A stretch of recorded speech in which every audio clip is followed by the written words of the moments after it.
they don't see you as a different person because of your disability. They see you as someone part of the community. Lessons here go beyond how to play the game. It shows that I can't give up because they're doing it, and they're doing it very well. Now that we're adding an additional 20,000 square feet, we can double the amount of families that we have. The expansion is to address a lack of space for additional families. We had to say no to families close to 800 times, twice in the last 2 years, and so 1,600 times is unacceptable. We know some of the beautiful stories of refugees in the area, but a lot of people don't. He paid me $28,000 for one painting.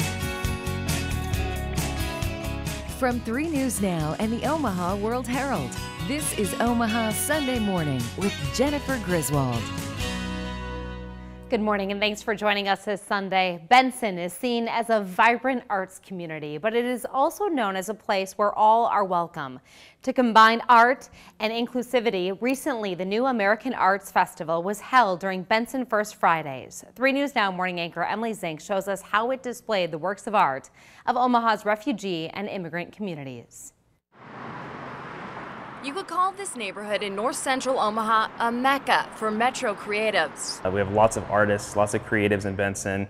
They're all flocking here. Benson is not only a vibrant arts community, but an inclusive community. Benson has one of the highest populations of refugees in the entire city. Tyler Zock, the pastor of City Lights in Benson, says they not only aim to include refugees in their church, but in their arts program. It's sad to know that the world hasn't seen this art. Inside the City Lights Art Project, adjacent to the church, are works of art by 2 refugees. We're so delighted to be able to show it off. On one side of the gallery is art by Sudanese refugee Assad Komi. On the other side are paintings by Iraqi refugee Amir Kadim. Kadim only brought this painting and a few personal belongings with him to America. We know some of the beautiful stories of refugees in the area, but a lot of people don't.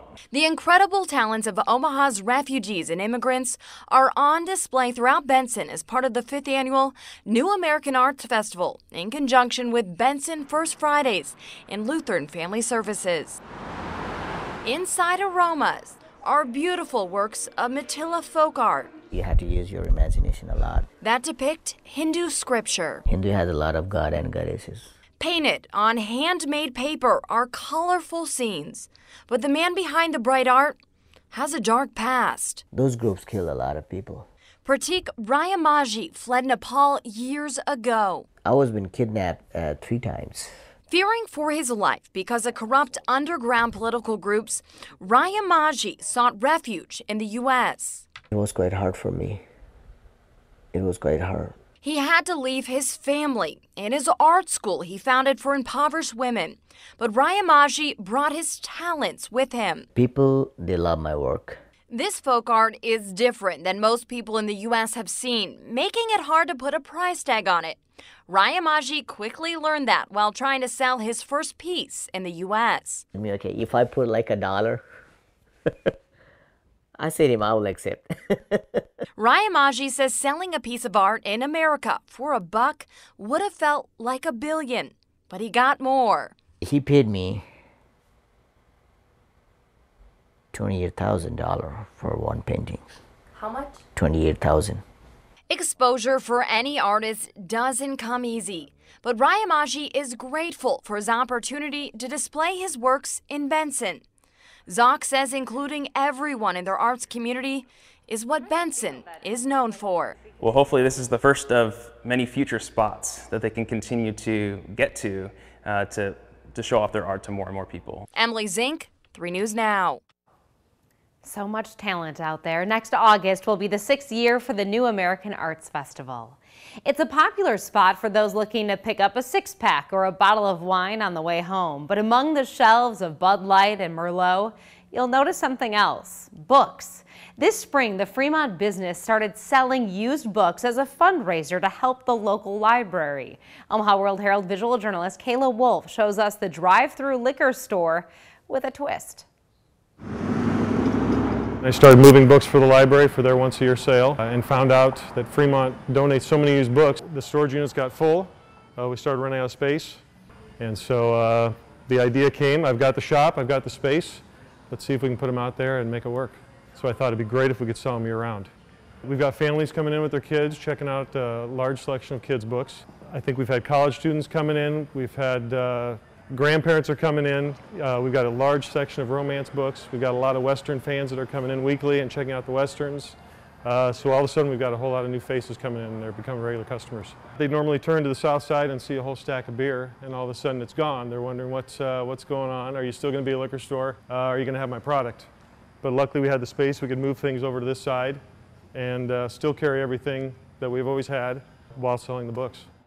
Has already made more than $2,000 for the library in just 3 months. Great idea. Teens and young adults got a chance to see Workers in Action. A local program helps them earn jobs and internships. A young woman is already on track toward a new career at the age of 17. 3 News Now reporter Alex McClune has our story. It's all in a day's work for Carl McCullough. This coach has been helping young adults get an advantage in the workforce through Step Up Omaha for 4 years. Today, his group toured the Omaha Fire Department downtown. It's all just seeing what opportunities are out there that they wouldn't normally know about, or going straight into the workforce. We just want them prepared, which helps the city and helps the community all the way around. As McCullough's group toured the station, Michelle Esquivel worked at American National Bank. She has about a week left in the Step Up program, working as a teller, something she didn't consider for a long time. I think I would have not been able to be working at a bank if it would have not been because of Step Up, and I'm very thankful because I'll be working here part-time during college. This is Esquivel's one and only summer in Step Up Omaha, and she says it's been worth her while. It'll help you grow as a person. Like, I've grown seriously in this program. I've grown so much, and I've met amazing people here at the branch that recognize me already with a couple of months working here. But she doesn't plan to spend the rest of her life around a bank. I'll probably not stay in banking all my life, but like, I want to open my own dental clinic, so this will help me know how to manage my money. I want to, I'll probably bank here when I have my clinic. And Esquivel's little sister plans to sign up for the program next summer. She hopes to be a doctor in the future. Channel your ninja warrior skills and get ready to jump, flip, slip, and slide in the middle of a lake. We take you to Louisville State Recreation Area to see how people are enjoying the floating playground and the ways they're keeping the experience fun and safe.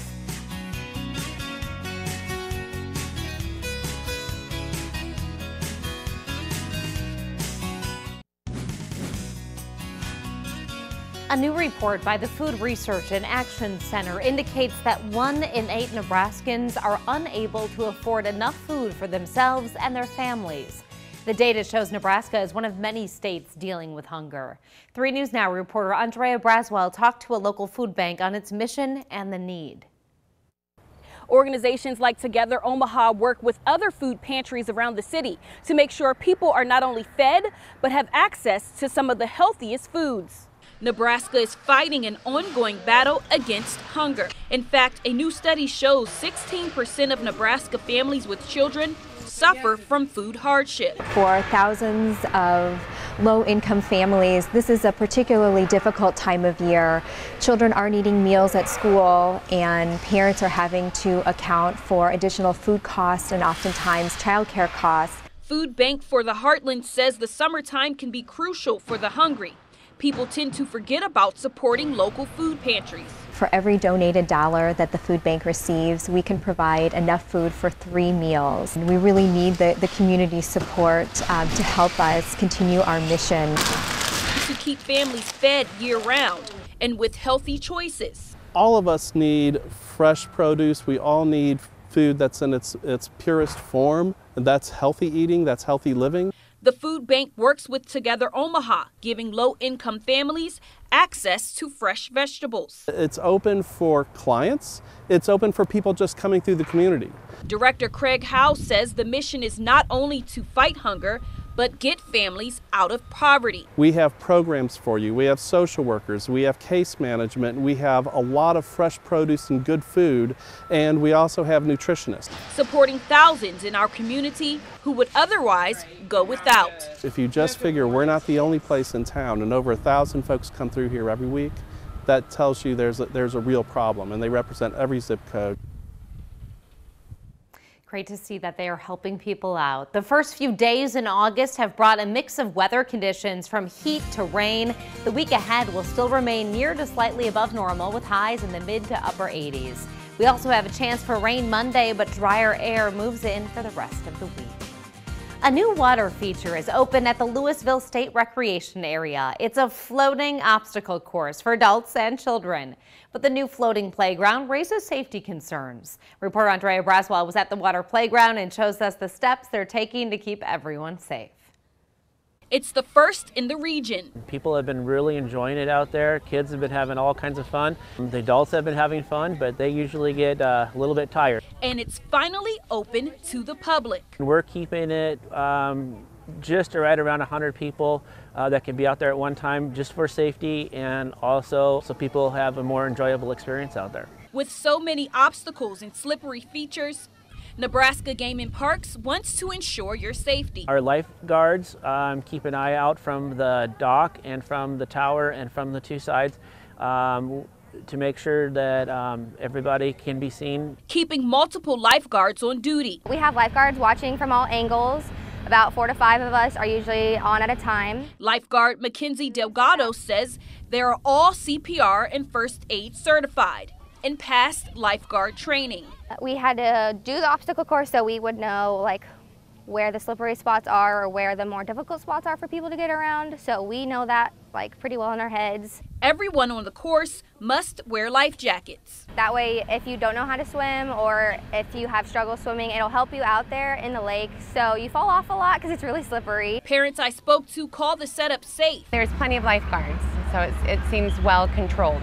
And lifeguards also float in kayaks just to play it safe.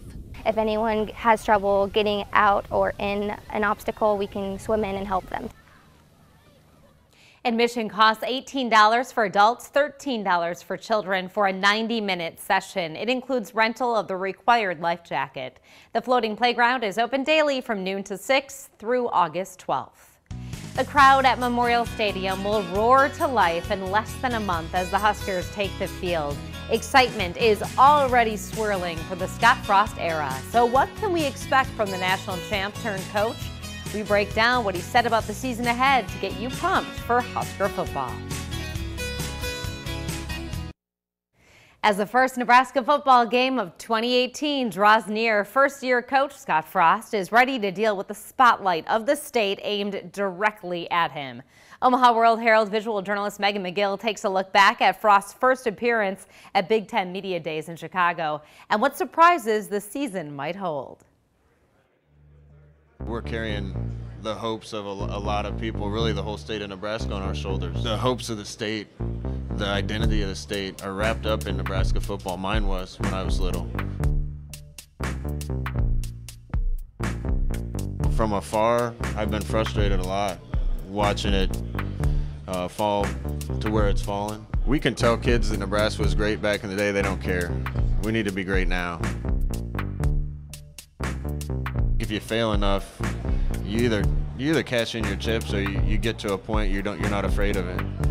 And that's how I want my players to play.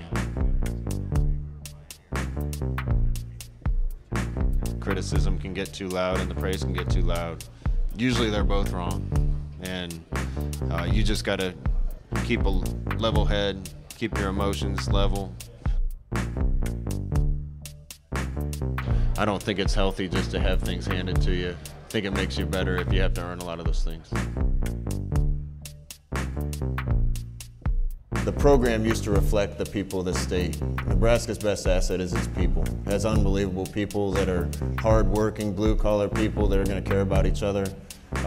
That's what we're trying to get back to in our program, and that's the way that we're going to build it. Nebraska people are hungry for it. They're excited to have a program that they can be proud of again, a winning program. something they can relate to and be a part of again. There's some pressure that goes along with that. We're not going to run from the past, and I get the impression from afar, I got the impression that for quite a few years recently, Nebraska has abandoned the past and turned its back on the past. I just want to fix it.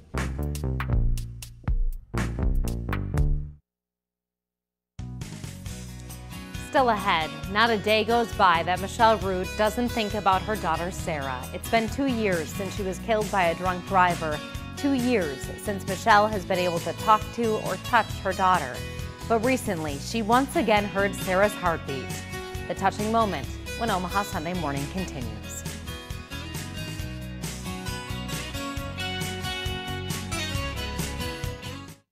Back in the 50s, high-tech innovation was all about plastic, and Sunday Morning's cover story this week is also about that topic, plastic. So, Jane, hello, and what's the story?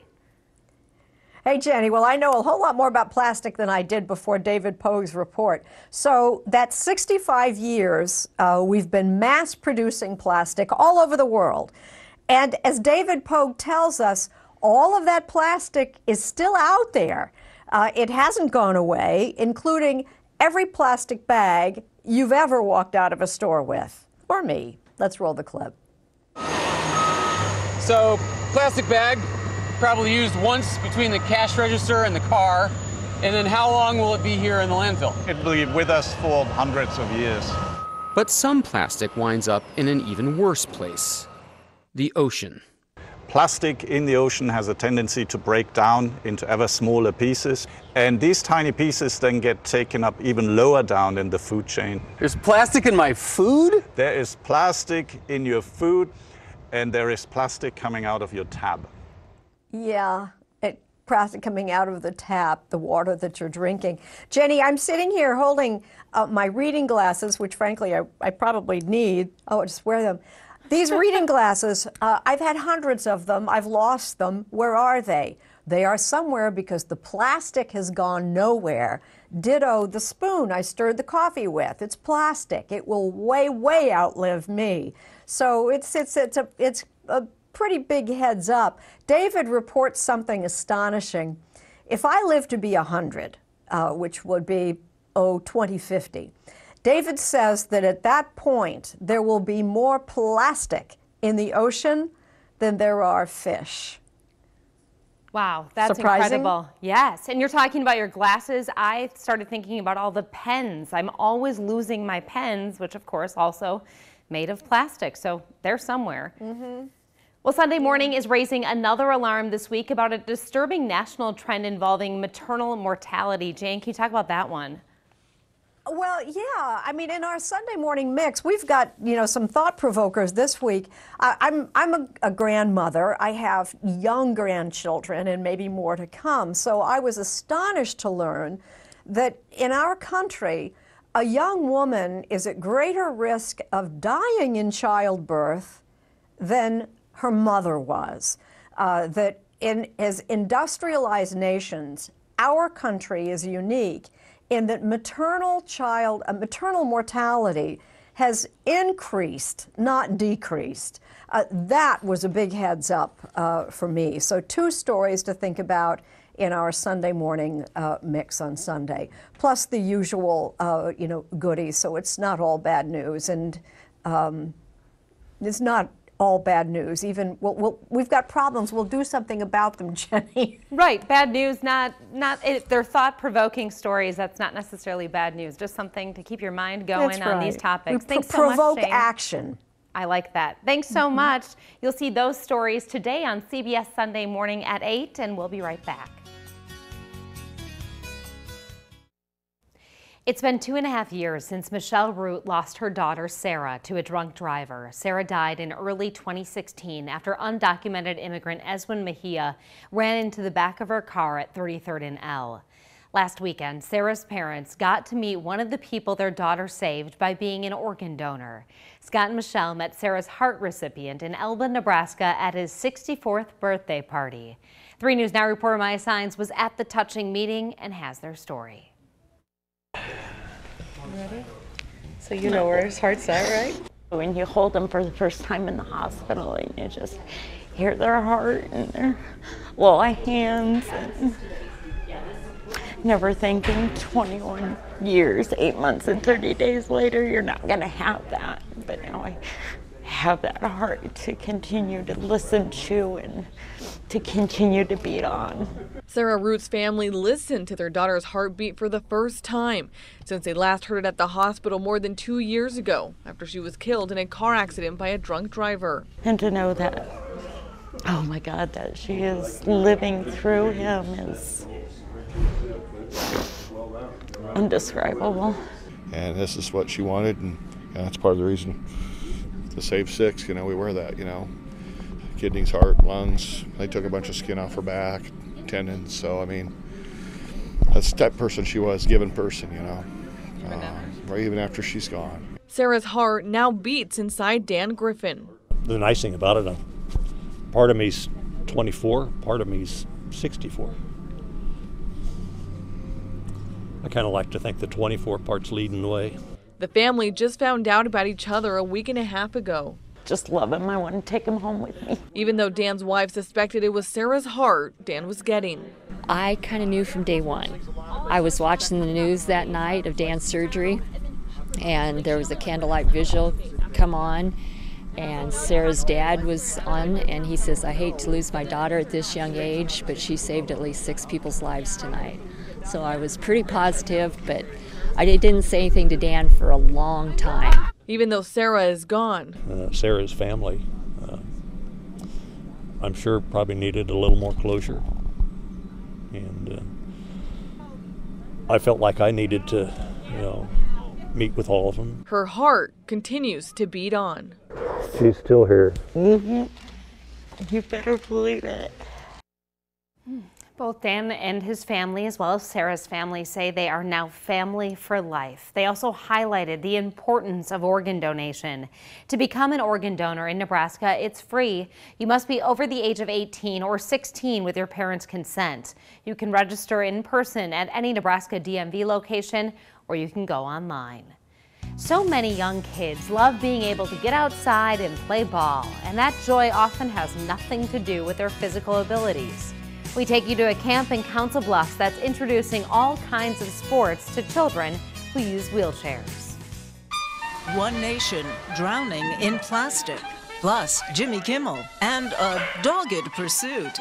Listen for the trumpet this Sunday morning. The final days of summer vacation are here. A group of kids is making the most of it at a sports camp in Council Bluffs. 3 News Now visual journalist Stephanie Nolte shares their opportunity to try something new.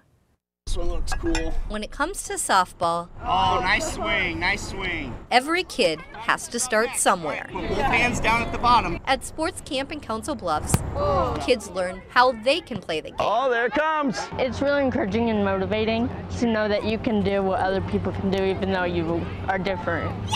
Wheelchair Sports Camp is a summer tradition for 16-year-old Carly Sorensen. She says she comes back every year because it's motivating. I think everyone sees you as they don't see you as a different person because of your disability. They see you as someone part of the community. Yeah, around here, you know, wheelchairs are pretty much invisible. You know, nobody notices what you're getting around in. Oh, so close. Good job, Maya. Volunteers thought they were coming to help teach sports. Lessons here go beyond how to play the game. Some of those days I struggle feeling like it's hard to continue, and after seeing them showing that they might physically maybe have something wrong and I don't, it shows that I can't give up because they're doing it and they're doing it very well. The greatest reward, she says, is watching the kids progress throughout the week. It's really encouraging and motivating to know that you can do what other people can do even though you are different. Yeah, there's nothing really holding me back, just dream big. Stephanie Nolte. And go for 3 News Now. What you think is possible. Wheelchair Sports Camp is always looking for volunteers. More information on how to help out or register for next year's summer camp is on our website.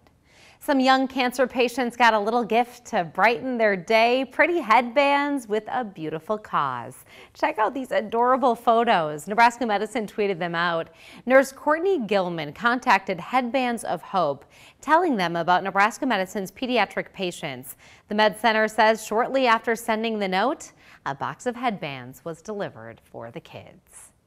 Workers are finishing up the first phase of a major renovation and expansion of the Ronald McDonald House. It will have more guest rooms to provide comfort for families traveling to Omaha for medical treatment. Since 2015, the Ronald McDonald House at 38th near Dewey has been at capacity. 3 News Now reporter Maya Signs looks at the new additions to the house and who's moving in. Hey Sean, what's good? Good to see you. Good, how are you? It's all high fives and hugs at the Ronald McDonald House today as families and staff moved back in after spending the summer at UNO Scott Campus dorms during the renovation. We are moving half of our families back in, and I say half because that's who used to make up the entire house, and now that we're adding an additional 20,000 square feet, we can double the amount of families that we have. The renovation includes 20 more bedrooms. This is one of the rooms that is not open and online, but this is an example of what the room will look like when it's all completed. The expansion is to address a lack of space for additional families. We had to say no to families close to 800 times twice in the last 2 years, and so 1,600 times is unacceptable to say that we can't help you. And imagine being one of those families who just traveled across the country, in some cases across the world, and you get here and you're told that you don't have a place to stay. Another big addition to the house is office space for staff and employees. This is such an important moment for us because, like I said, we've never had anything like this before, ever. And new additions like partnering organizations like Angels Among Us and an infusion center put on by Nebraska Medicine will help patients and families feel even more like they're at home. It's comforting for the parents and exciting for the kids because really, when's the last time that you had a moment of excitement where you felt electricity in the air and had something to look forward to when your whole life is defined by going to hospital appointments? That's what we're trying to accomplish with this space. There's still construction going on until spring of 2019, but for now, families can come back and get settled into their brand new rooms. A new work of art is now on display thanks to the talents of some local students. 15 students enrolled in a camp in South Omaha took part in a special mural painting project over the summer. This week, organizers unveiled the finished product at the Kroc Center. It's made of fabric squares painted by the kids. I think that this mural will help them find that they belong here and that they own this resource just as much as anybody else, and to have their imprint and their fingerprints on this wall will help remind them that they are valuable to this community, to this center, and to everybody who calls this place their home. The children painted their favorite space at the center. For decades, a brick-gated house sat on a corner lot in Benson waiting for somebody, anybody, to complete the inside of the beautiful brick shell. From the street, it looked like a long-abandoned mini mansion from a bygone era. Overgrown trees and boarded-up windows gave the structure enough stubble that tales it was haunted began to circulate. Now, 79 years after initial construction, the job is finished. Omaha World-Herald visual journalist Megan McGill takes us inside. So when I was working with said, you've got to come see this house I have for sale. You might be interested, but go check it out. And of course I looked at it and I'm like, oh, got to have it. It's been here almost 80 years and the interior was never finished. The whole inside, they never finished it. They just did the shell. I'm actually an architect. Seeing these older homes, it's so much fun to go in and do something exciting. And I do it my way. And then when I'm finished, I put it up for sale.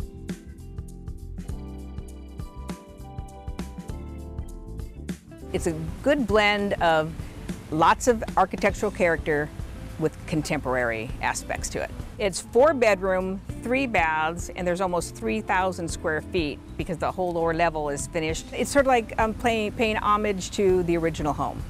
It's like, let's celebrate this cool house that's been here forever. But then on the inside, let's get a little bit of design going on, and it's kind of got a little kitschy bohemian feel, a little bit of that, but it's contemporary and very livable.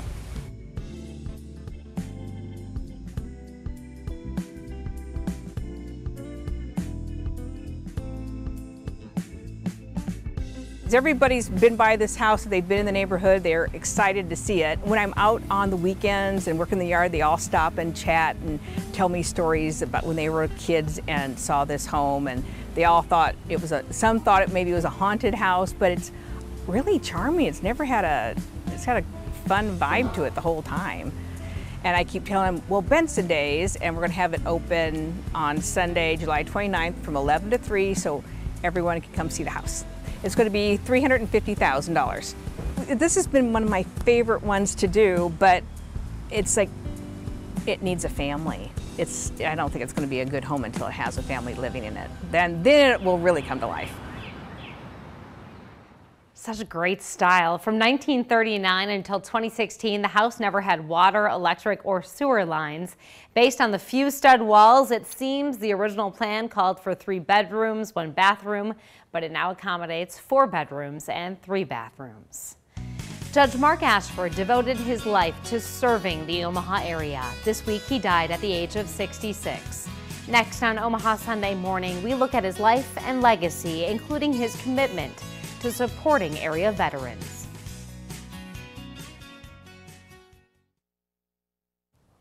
City and state officials are remembering a Douglas County judge who dedicated his life to serving the metro.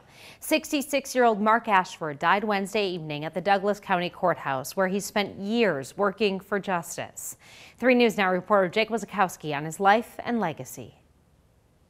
For 30 years, Judge Mark Ashford presided over court hearings with passion, fairness, and humility. He served the last 18 in Douglas County District Court. His brother, former Congressman Brad Ashford, says he cared for his family and treated others as dear friends. Mark was a super judge and a great father, an uncle and family person. But I think his commitment to the law throughout his entire career in public service. He was very conscious of his heritage. Recently, Ashford presided over the first Veterans Treatment Court graduation ever in the state. His father was a pilot on D-Day in World War II. Mark was always so impressed with what that generation gave and that his dad was part of it. And the Veterans Treatment Court was, I sense, a way for him to give back and to repay what all of those who had done for our country.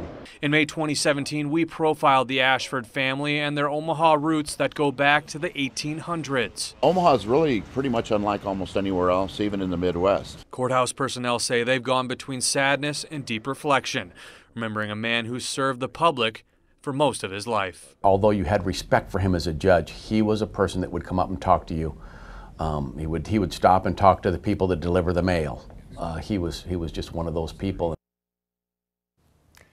After the news of Mark Ashford's death, many people went on Twitter and delivered tributes. Mayor Gene Stouthert said Ashford would be remembered as a dedicated judge who served with respect.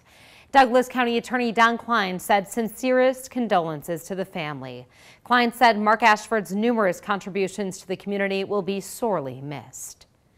Last year, the FBI wanted to alert businesses of a growing scam called business email compromise. Online thieves stealing billions of dollars from companies. A year later, it's getting worse. Anchor Craig Negrelli talked to federal agents about the scam and their push to get the message out. Yeah, this is the basic pattern where you have the bad guy, the hacker, will somehow gain control or get into your email system. Randy Theise is the special agent in charge of the FBI Omaha division. He walked me through a flowchart of what exactly business email compromise is and how easy it is for organized criminals to tap into your company's financial records. It's a huge problem and it's growing. A scammer or hacker studies the ins and outs of your firm, then sends a phishing email to the chief financial officer, controller, or bookkeeper.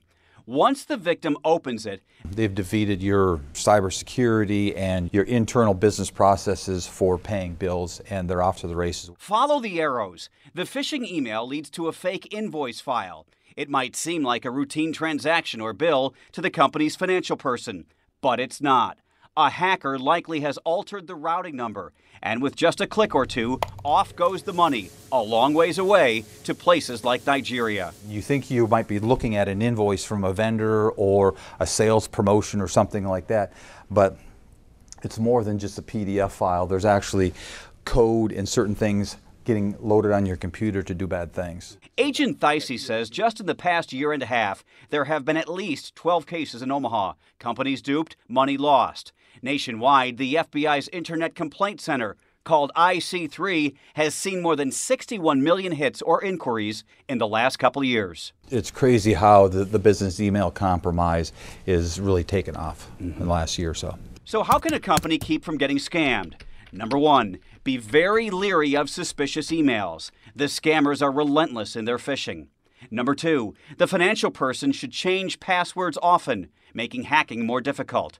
Number three, and perhaps most importantly, a firm's financial person should always have a verbal conversation with somebody else in management before transferring any large amount of money. The biggest effect that you can have to prevent a business email compromise is to have a two-factor authentication, whereas when somebody, whether it's the CFO, the CEO, the owner of the business, once they send the authority to initiate a wire transfer, to actually have it reviewed and checked by another person.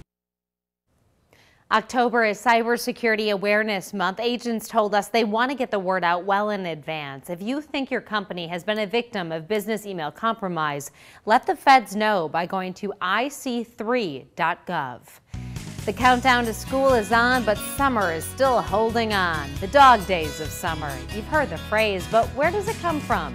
The answer is in the stars. Omaha Sunday Morning continues after this.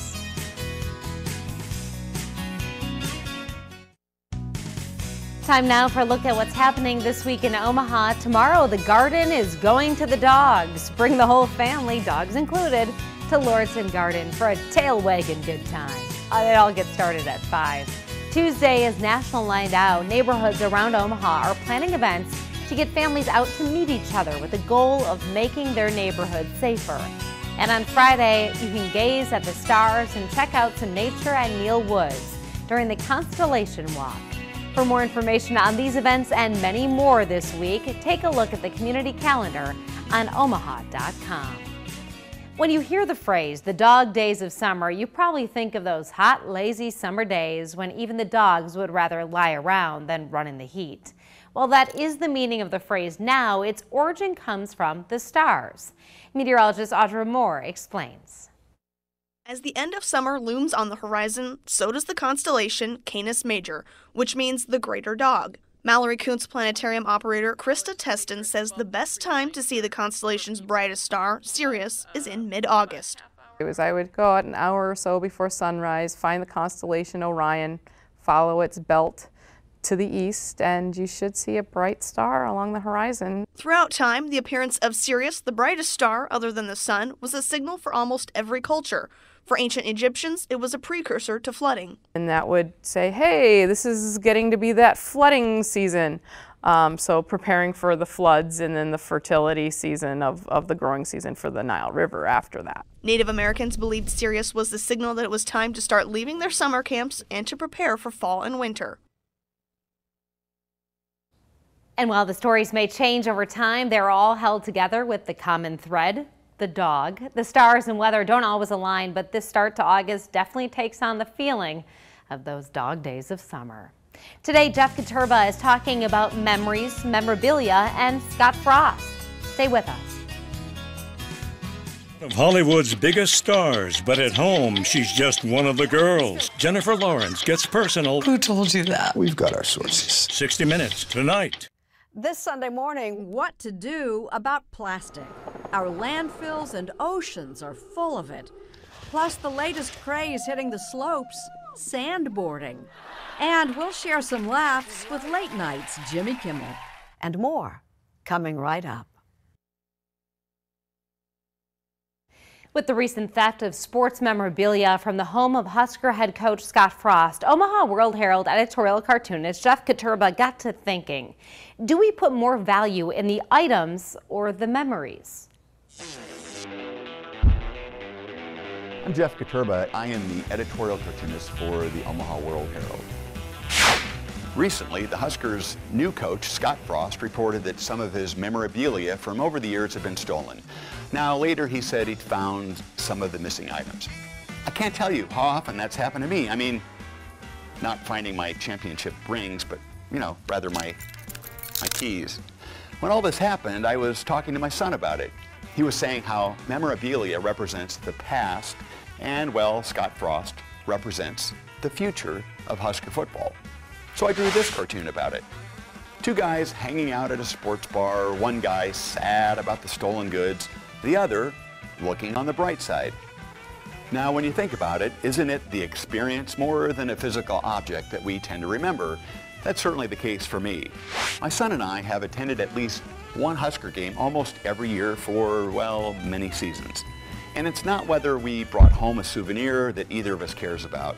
It's the memory of walking into Memorial Stadium and cheering along with the other fans as the Huskers score a touchdown and fans release all those balloons. Granted, the memories are a lot better when the team is winning all the time, but more than a game, it's about spending time with someone you love. That's more valuable than any physical object. Having said all that, I really hope Scott Frost can bring home several more championship rings and trophies, because Nebraska fans have reported those missing a long time ago. Now, where's my keys?